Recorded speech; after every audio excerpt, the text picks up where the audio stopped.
ਸਤਿ ਸ਼੍ਰੀ ਅਕਾਲ ਸਾਰਿਆਂ ਨੂੰ। ਮੈਂ Sandeep Singh, lecturer electronics and communication. ਅੱਜ ਆਪਾਂ ਇਲੈਕਟ੍ਰੋਨਿਕ ਡਿਵਾਈਸਿਸ ਐਂਡ ਸਰਕਿਟ ਦਾ ਨੈਕਸਟ ਟੌਪਿਕ ਪੜ੍ਹਾਂਗੇ। ਟੌਪਿਕ ਦਾ ਨਾਮ ਆਪਣੇ ਕੋਲ ਟਰਾਂਸਫਾਰਮਰ ਕਪਲਡ ਐਂਪਲੀਫਾਇਰ। ਠੀਕ ਹੈ, ਆਰਸੀ ਕਪਲਡ ਐਂਪਲੀਫਾਇਰ ਆਪਾਂ ਆਲਰੇਡੀ ਪੜ੍ਹ ਚੁੱਕੇ ਹਾਂ। ਉਹਦੇ ਵਿੱਚ coupling or resistance and capacitor use ਕਰਕੇ ਕਰਦੇ ਸੀ ਆਪਾਂ। ਠੀਕ ਹੈ, ਟਰਾਂਸਫਾਰਮਰ ਕਪਲਡ ਐਂਪਲੀਫਾਇਰ ਦੇ ਵਿੱਚ ਆਪਾਂ ਕਪਲਿੰਗ ਟਰਾਂਸਫਾਰਮਰ ਯੂਜ਼ ਕਰਕੇ ਕਰਦੇ ਹਾਂ। ਸੇਮ ਹੈ, ਇਹਦੇ 'ਚ ਦੋ ਸਟੇਜਿਸ ਇਹਦੇ ਵਿੱਚ ਲੱਗੀਆਂ ਹੋਈਆਂ। This is called as first stage, this is called as second stage. ਠੀਕ ਹੈ, ਦੋ ਟਰਾਂਸਫਾਰਮਰ ਲੱਗੇ ਹੋਏ ਆ, coupling transformer and output transformer. ਠੀਕ ਹੈ, ਮਤਲਬ ਇਹਦੇ 'ਚ ਆਪਾਂ ਪਹਿਲੀ ਸਟੇਜ ਦੀ ਆਊਟਪੁੱਟ ਨੂੰ ਦੂਜੀ ਸਟੇਜ ਦੀ ਇਨਪੁੱਟ ਨਾਲ ਕਪਲਿੰਗ ਕੀਤੀ ਹੋਈ ਹੈ। ਕਾਹਦੇ ਥਰੂ? ਟਰਾਂਸਫਾਰਮਰ। ਠੀਕ ਹੈ, ਆਰਸੀ ਕਪਲਡ 'ਚ ਕਪਲਿੰਗ ਕਾਹਦੇ ਨਾਲ ਕੀਤੀ ਹੋਈ ਸੀ? ਰੈਜ਼ਿਸਟੈਂਸ ਐਂਡ ਕਪੈਸਿਟਰ ਯੂਜ਼ ਕਰਕੇ।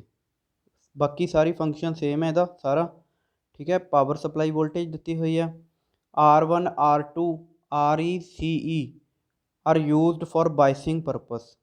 ਠੀਕ ਹੈ, ਕਿਊ ਪੁਆਇੰਟ ਨੂੰ ਲੋਡ ਲਾਈਨ ਤੇ ਐਕਟਿਵ ਰੀਜਨ ਦੇ ਵਿੱਚ ਰੱਖਣ ਲਈ ਆਪਾਂ ਬਾਇਸਿੰਗ ਕਰਦੇ ਹਾਂ। ਇਹ ਬਾਇਸਿੰਗ ਦਾ ਨਾਮ ਹੈ ਪੋਟੈਂਸ਼ੀਅਲ ਡਿਵਾਈਡਰ ਬਾਇਸਿੰਗ। ਠੀਕ ਹੈ, ਸਮਝ ਆ ਗਈ। ਇਨਪੁੱਟ ਤੇ ਕਪੈਸਿਟਰ ਲੱਗਿਆ ਹੋਇਆ ਸੀਨ, ਸੇਮ AC ਨੂੰ ਪਾਸ ਕਰਨ ਵਾਸਤੇ, DC ਨੂੰ ਬਲੌਕ ਕਰਨ ਵਾਸਤੇ। ਠੀਕ ਹੈ, ਤਾਂ ਕਿ ਆਪਣੇ ਕੋਲੇ ਡਿਸਟੋਰਸ਼ਨ ਨਾ ਆਵੇ ਆਊਟਪੁੱਟ 'ਤੇ।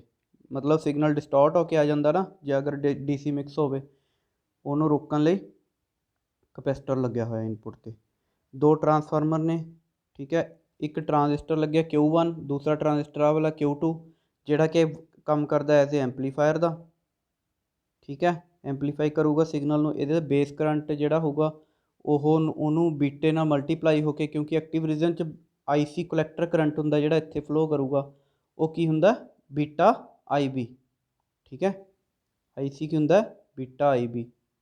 ਇੱਥੇ ਜਿਹੜਾ IB ਕਰੰਟ ਫਲੋ ਕਰੂਗਾ, IC ਕੀ ਹੁੰਦਾ? ਮਤਲਬ ਬੀਟੇ ਨਾਲ ਮਲਟੀਪਲਾਈ ਹੋ ਕੇ ਬੇਸ ਕਰੰਟ ਆਪਣੇ ਕੋਲ IC ਆ ਜਾਊ। ਠੀਕ ਹੈ, ਮਤਲਬ ਕੀ ਹੋ ਗਿਆ? ਆਪਣੇ ਕੋਲ ਕਲੈਕਟਰ 'ਤੇ ਜਿਹੜਾ ਕਰੰਟ ਆ ਉਹ ਐਂਪਲੀਫਾਈ ਹੋ ਕੇ ਆ ਗਿਆ। ਕਿੰਨੇ ਟਾਈਮ? ਬੀਟਾ ਟਾਈਮ ਐਂਪਲੀਫਾਈ ਹੋ ਕੇ ਆ ਗਿਆ। ਸਮਝ ਗਏ?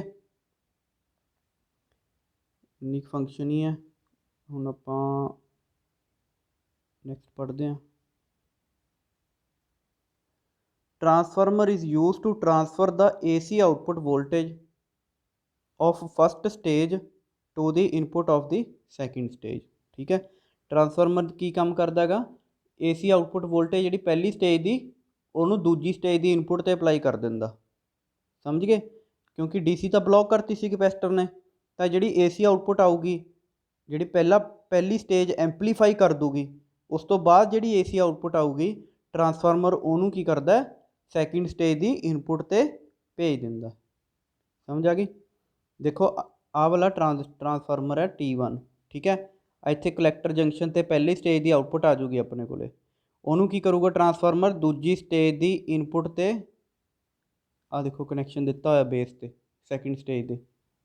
ਠੀਕ ਹੈ, ਦੂਜੀ ਸਟੇਜ ਦੀ ਬੇਸ 'ਤੇ ਇਨਪੁੱਟ 'ਤੇ ਅਪਲਾਈ ਕਰ ਦੂਗਾ। ਸਮਝ ਗਏ? ਐਂਡ ਰਜਿਸਟਰ ਆਰਸੀ ਕਪਲਡ ਐਂਪਲੀਫਾਇਰ ਦੀ ਗੱਲ ਕਰ ਰਹੇ ਇੱਥੇ। ਜਿਹੜਾ ਰਜਿਸਟਰ RC, ਉਹਨੂੰ ਰਿਪਲੇਸ ਕਾਹਦੇ ਨਾਲ ਕਰਤਾ ਇੱਥੇ ਆਪਾਂ? ਟਰਾਂਸਫਾਰਮਰ ਦੀ ਪ੍ਰਾਇਮਰੀ ਵਾਈਂਡਿੰਗ ਨਾਲ। ਦੇਖੋ ਇੱਥੇ ਟਰਾਂਸਫਾਰਮਰ ਦੀ ਪ੍ਰਾਇਮਰੀ ਵਾਈਂਡਿੰਗ ਆ, P ਲਿਖਿਆ ਹੋਇਆ ਨਾ, ਆਹ ਵਾਲਾ। ਠੀਕ ਹੈ, this is called as primary winding of transformer. S ਲਿਖਿਆ ਹੋਇਆ, it is called as secondary winding of transformer. ਇਹ ਟਰਾਂਸਫਾਰਮਰ ਦਾ ਸਿੰਬਲ ਹੈ। ਠੀਕ ਹੈ, ਮਤਲਬ ਇੱਥੇ ਆਪਣੇ ਕੋਲੇ RC ਕਪਲਡ ਦੇ ਵਿੱਚ RC ਰਜਿਸਟਰ ਲੱਗਿਆ ਹੋਇਆ ਸੀ ਕਲੈਕਟਰ 'ਤੇ, ਜਿਹੜਾ ਰਜਿਸਟਰ ਲੱਗਿਆ ਹੋਇਆ ਸੀ। ਠੀਕ ਹੈ, ਉਹਨੂੰ RC ਕਹਿੰਦੇ ਸੀ ਆਪਾਂ। ਉਹਨੂੰ ਕਾਹਦੇ ਨਾਲ ਰਿਪਲੇਸ ਕਰਤਾ? Primary winding of transformer. ਠੀਕ ਹੈ, and secondary winding of transformer replace the wire between voltage divider and base of second stage. ਠੀਕ ਹੈ, ਸੈਕੰਡਰੀ ਸਾਈਡ ਹੈ ਜਿਹੜੀ ਟਰਾਂਸਫਾਰਮਰ ਦੀ, ਸੈਕੰਡਰੀ ਵਾਈਂਡਿੰਗ ਹੈ, ਉਹਨੂੰ ਕਾਹਦੇ ਨਾਲ ਰਿਪਲੇਸ ਕੀਤਾ? ਜਿਹੜਾ ਵੋਲਟੇਜ ਡਿਵਾਈਡਰ ਦਾ, ਆਹ ਦੇਖੋ ਇੱਕ ਵਾਇਰ ਤੇ ਵੋਲਟੇਜ ਡਿਵਾਈਡਰ ਨਾਲ ਕਨੈਕਟ ਕਰਤੀ। ਠੀਕ ਹੈ, ਦੂਸਰੀ ਵਾਇਰ ਕਾਹਦੇ ਨਾਲ ਕਨੈਕਟ ਕਰਤੀ? ਸੈਕਿੰਡ ਸਟੇਜ ਦੀ ਇਨਪੁੱਟ 'ਤੇ। ਸਮਝ ਗਏ? Secondary winding of transformer replace the wire between voltage divider and the base of the second stage. ਠੀਕ ਹੈ, ਸਿੰਪਲ ਹੈ। ਹੁਣ ਆਪਾਂ ਇਹਦੇ 'ਚ ਕੰਸਟਰਕਸ਼ਨ ਆਪਾਂ ਆਲਰੇਡੀ ਦੇਖ ਚੁੱਕੇ ਆ, ਇਹ 'ਚ ਕੀ ਕੁਛ ਲੱਗਿਆ ਹੋਇਆ। ਦੋ ਆਪਣੇ ਕੋਲੇ ਟਰਾਂजिस्टर ਲੱਗੇ ਹੋਏ ਆ, ਠੀਕ ਹੈ, ਲੱਗੇ ਹੋਏ ਨੇ Q1 and Q2। Amplifier consist of 2 stage amplifier, 2 stage ਹੈ ਨਾ, ਤਾਂ ਕਰਕੇ ਆਪਣੇ ਕੋਲ ਦੋ ਟਰਾਂजिस्टर ਲੱਗੇ ਹੋਏ ਨੇ, ਠੀਕ ਹੈ।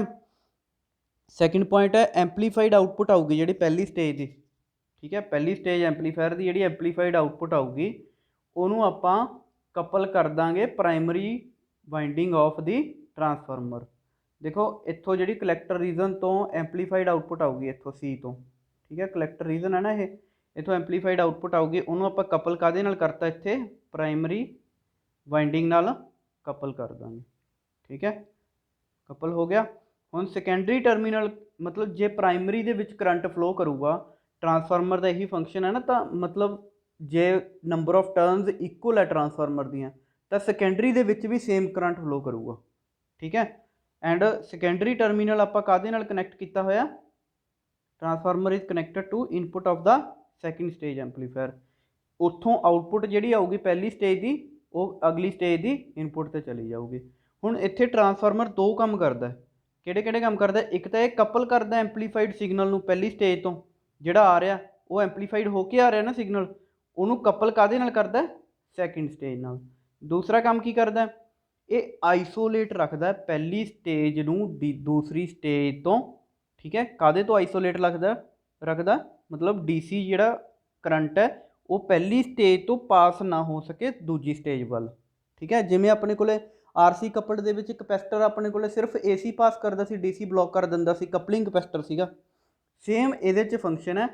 ट्रांसफार्मर भी मतलब डीसी करंट नूं सैकेंड स्टेज ते नहीं जाण दिंदा, ठीक है, पास नहीं होने दिंदा, सिर्फ एसी सिग्नल पास होंदा, समझ गए। हुण अपने कोल ऑपरेशन है, ऑपरेशन की है, जो आप input AC signal V in apply करांगे base of the first transistor, ठीक है, and amplified AC signal flows to the collector circuit of transistor and hence through primary coil of the transformer, ठीक है, simple है। जो let me race, simple है, जो आप इत्थे इनपुट सिग्नल अप्लाई कर देंगे, ठीक है, इन्हें की करना है, इनपुट सिग्नल एसी सिग्नल पहले ट्रांजिस्टर के बेस से चला जाऊगा, बेस से चला गया, इत्थों ये सिग्नल एंपलीफाई हो जू तो अपने को कलैक्टर से एंपलीफाइड सिग्नल आ जाऊगा, तो वो एंपलीफाइड सिग्नल किहदे थ्रू पास हो जाऊगा, प्राइमरी वाइंडिंग है जी ट्रांसफार्मर की, वो थ्रू पास हो जाऊगा, ठीक है। सैकेंड पॉइंट की है, दिस एंपलीफाइड आउटपुट जी ये एंपलीफाइड आउटपुट आ जाऊगी, वो ट्रांसफर हो जाऊगी secondary side of coupling transformer, ठीक है।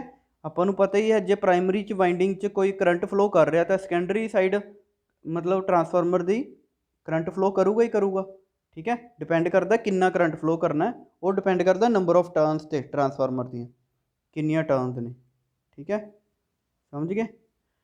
लास्ट से की हो जाऊगा, signal is fed to the next stage, अगली स्टेज की इनपुट नूं चला जाऊगा सिग्नल, फिर दैन सैकेंड स्टेज की करूगी, this signal is further amplified now, second stage की करूगी, जिहड़ा एंपलीफाइड सिग्नल पहली स्टेज की आउटपुट तो आया उन्होंने फरदर एंपलीफाई कर दूगी एंड अपने को आउटपुट से ट्रांसफार्मर थ्रू आप कलैक्ट कर लाँगे, ठीक है।